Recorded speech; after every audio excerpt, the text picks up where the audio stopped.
Dear students, welcome to Amrit Senior Secondary School, class 6th गणित अध्याय तीसरा संख्याओं के साथ खेलना या संख्यावां नाल खेडना। पहले बेटा आपां पढ़ांगे गुणनखंड बारे कि गुणनखंड किन्नू कहंदे है। किसी संख्या को अन्य संख्या के गुणनफल के रूप में तोड़ने की क्रिया को गुणनखंड कहते हैं। मतलब कि कोई भी नंबर है जो आपां नूं होर नंबरां नाल तोड़ के लिखीदा उहदा गुणनफल के रूप में जो तोड़ के लिखीदा उहनूं की कहंदे आ गुणनखंड। ठीक है, उहनूं आपां की कहना गुणनखंड। जिवें हुण 16 नूं आपां किद्दां लिख सकदे हां, उहदा लघुत्तम समावर्तक कढ के 2 ते गया 8, फिर 2 ते गया 4 कित्ते आना 2 ते फिर 2 1 जा 2। ठीक है, मतलब 16 नूं आपां किद्दां तोड़ के लिख सकदे हां 2 गुणा 2 गुणा 2 गुणा 2 गुणा 1। बल्कि किसी संख्या को कोई भी नंबर नूं किसी भी संख्या नूं अन्य के गुणनफल होर नंबरां दे गुणनफल च जदों तोड़न दी प्रक्रिया हुंदी आ उहनूं की आपां बेटा कहंदे आ गुणनखंड।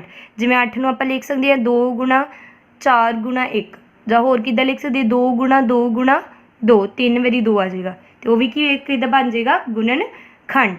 ठीक है, उस तो बाद आंदा बेटा साडे को हाँ जी देखो बेटा गुणनखंड का एक होर पॉइंट है किसी संख्या का गुणनखंड उसका पूरा भाजक होंदा है। जिवें हुण मैं 6 का गुणनखंड लिखांगी तो 6 का जिहड़ा गुणनखंड है वो 6 जिहड़े गुणनखंड होणगे 6 दे पूरे भाजक होणगे।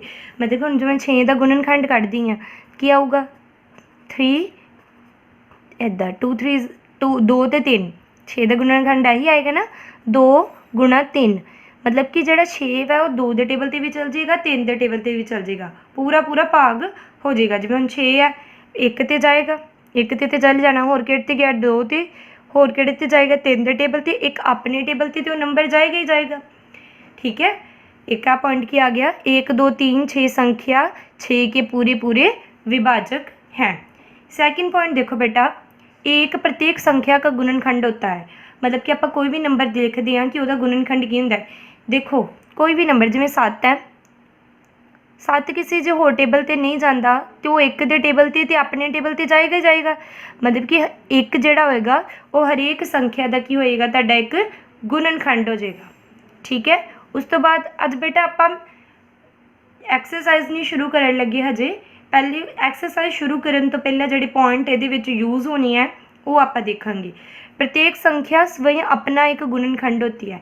मतलब देखो तुहानूं मैं क्या एग्जाम्पल वो जिवें 7 है, 7 किसी होर टेबल ते नहीं जाएगा, 1 के टेबल ते चल जाएगा, दूसरा 7 अपने टेबल ते जाएगा। मतलब कि प्रत्येक संख्या स्वयं अपना एक गुणनखंड, वो किसी होर टेबल ते भावें जावे चाहे ना जावे पर वो अपने टेबल ते जाएगा ही जाएगा।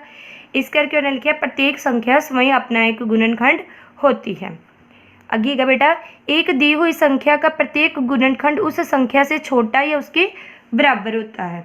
देखो जड़ी एक संख्या दी होएगी तो जिहड़ा उहदा गुणनखंड होएगा, ठीक है, उहदा गुणनखंड जिहड़ा होएगा एक दी हुई संख्या का प्रत्येक गुणनखंड उस संख्या से छोटा या उसके बराबर होगा।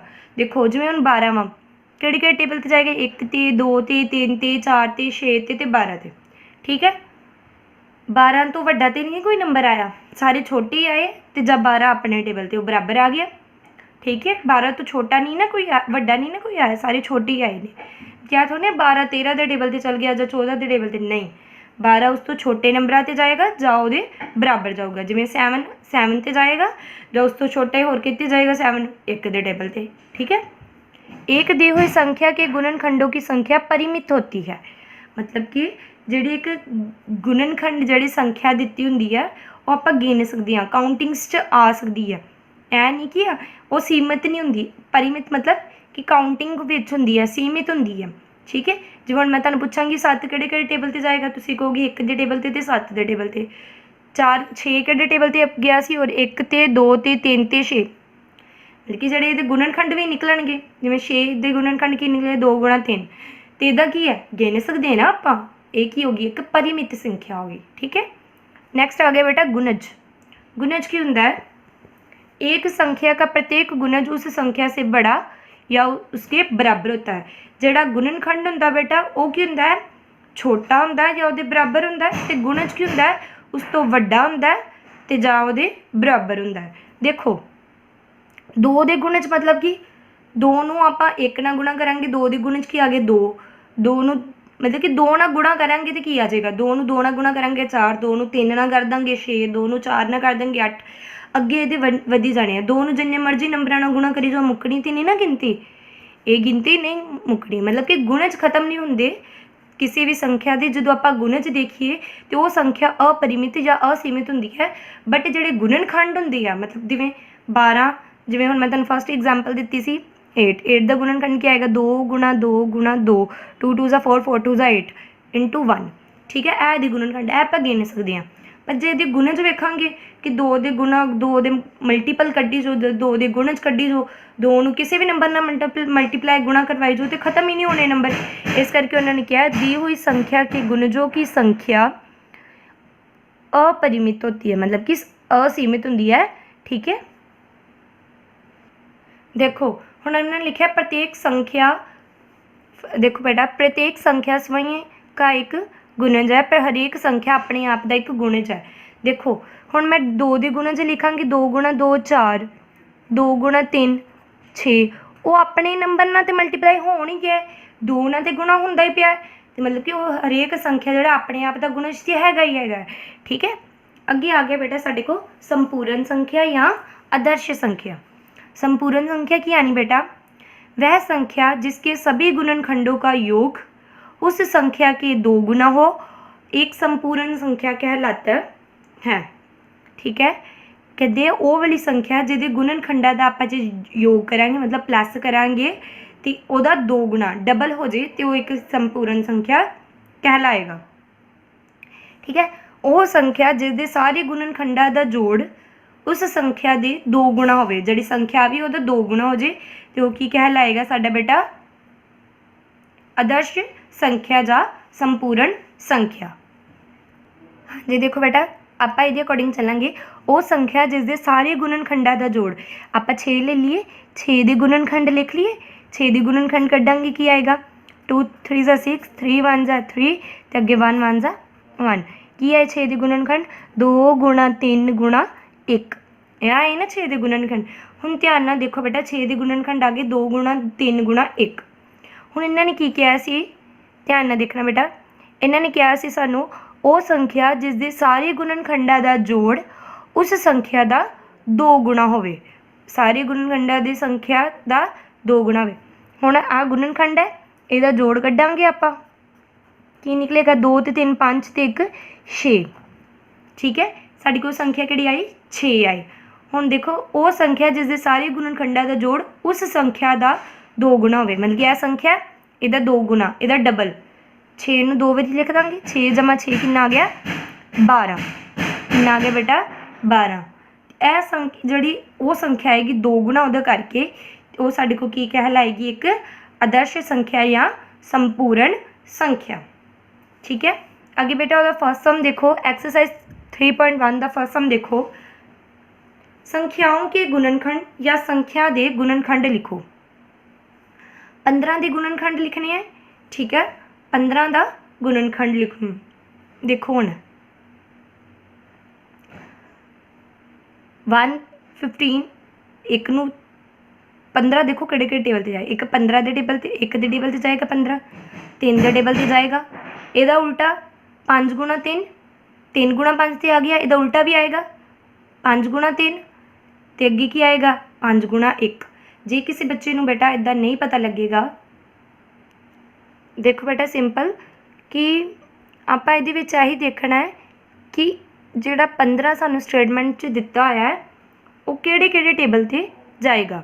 एक ते जाएगा, पहले उन्होंने क्या अपना तो गुणनखंड, एक ते जोड़ा एक नंबर है, मैं तुहानू सारे स्टेटमेंट च दसिया सी कि एक का गुणनखंड तो होएगा ही होएगा, ठीक है, एक ते जाएगा, ठीक है। उस तो बाद 15 किहड़े टेबल ते जाएगा 3 ते चल जाएगा, 3 × 5 15, 3 गुणा 5 कर लिया, हूँ यदा उल्टा भी लिखना है 5 गुणा 3 15, होर किहड़े टेबल ते जाएगा 15 अपने टेबल ते जाएगा। जे किसी बच्चे नू नहीं पता लगता बेटा वो इदा भी कढ़ सकता है, जिवें 15 कढ़ लिखे आप 3 5 ज़ा 15 ते 5 1 ज़ा 5 ते 1 1 ज़ा 1, ठीक है। बस ये एक होर गुणनखंड ऐड किहड़ा कर देना तुसी, उहदा अपना टेबल 15, ठीक है। किहड़े किहड़े गुणनखंड आ गए 1 3 ते 5, किहड़े किहड़े गुणनखंड आ गए 1 3 ते 5, मतलब कि 15 ਦੇ ਗੁਣਨਖੰਡ ਕੀ ਆ ਗਏ 15 ਕਿਹੜੇ ਟੇਬਲ ਤੇ ਹੋਰ ਆ ਸਕਦਾ ਕਿੰਨਾ ठीक है किहड़े टेबल ते गुणा करके 15 आंदा है होर किहड़ा टेबल है इहो जिहा 1 3 5 ते 15 के गुणनखंड ये आ गए। नैक्सट देखो बेटा 18 के गुणनखंड 18 के गुणनखंड 1 ते जाएगा 2 ते जाएगा 3 गुणा 6 18 हुण इहदा उल्टा लिखना शुरू हो जाओ क्योंकि 4 ते जाना नहीं 5 ते जाना नहीं हुण रिपीट आ गया 6 का टेबल हुण इहदा उल्टा लिखना शुरू कर दो 6 गुणा 3 9 गुणा 2 18 गुणा 1 18 के गुणनखंड की आ गए बेटा 1 2 3 6 9 18 जे नहीं बेटा पता लगेगा इनू तुसी इदा सॉल्व करके लिख सकते हो पहले 2 ते गया फिर 3 ते गया फिर 3 ते गया तो फिर 1 ते गया बट ये बेटा देखो तुसी 2 गुणा 3 ही सिर्फ लिख सकते हो पर 6 ते भी चल जाता है वो आप मल्टीप्लाई करके देखना होंगे तुसी फिर ईजी वे मैथड है इदा ही पता लगाना 1 ते भेजिया फिर 2 ते फिर 3 ते जाना और 4 5 ते 18 जाना नहीं 6 ते गया ठीक है इहदा जो रिपीट नंबर आने शुरू हो जाए बेटा उदा उल्टा लिखना फिर शुरू कर दो ठीक है। ये रिलेटिड बेटा तुहानूं ये 7 सम होमवर्क ली ने ऐ तुसी खुद ट्राई करना ठीक है। नैक्सट देखो बेटा हेठ लिखिया संख्यावां दे पहले 5 गुणा च लिखो हुण आपां पहले 5 गुणा च लिखनी है जिवें 5 दे पहले गुण 5 गुणन कहणगे वो बेटा बहुत ईजी है 5 नूं 5 के टेबल तक गुणा कर दो 5 गुणा 1 5 गुणा 2 5 गुणा 3 5 गुणा 4 5 गुणा 5 पहले 5 गुणे किहड़े निकले 5 के पहले 5 गुणे 5 10 15 20 25 ठीक है। गुणनखंड च बेटा ध्यान रखना आपां ए वाले नंबर लिखने होंदे है ते जिहड़े गुणे च हुंदे आ उहदे विच जो आंसर आंदा गुणा करके आपां वो लिखना हुंदा है ठीक है। इहदे रिलेटिड 2 सम होमवर्क ली ने 8 ते 9 8 ते 9 के गुणे च लिखनी है पहले 5 गुणे च जिवें 5 के पहले 5 गुणे च लिखे तो 8 ते 9 के पहले 5 गुणे च लिखने हैं। थर्ड सम देखो 9 के सभी गुणज ज्ञात कीजिए जो 100 से कम हो 9 के सारे गुणज लिखो जेड़े 100 तो घट हो ठीक है। 9 का टेबल लिख लांगे आपां देखो आप 9 के गुणज लिखी जाने हैं जो तक 100 तो घट रकम नहीं होंदी 9 1 9 9 2 18 9 3 27 9 4 36 9 5 45 9 6 54 9 7 63 9 8 72 9 9 81 9 10 90 तो 9 11 99 हुण 9 12 का जावांगे तो 108 हो गया उन्होंने कहा 100 तो घट 100 तो घट किहड़े आंदे पे आ फिर साडे को 11 तक 9 गुणा 11 99 फिर जिहड़े इहदे गुणज आए ने आ सारे लिख दो 9 18 27 36 45 63 54 72 81 90 99 आ सारे ये 100 तो घट वाले गुणज हो गए 100 से कम 9 के गुणज ठीक है। ये बेटा तुहाडा हो गया आंसर।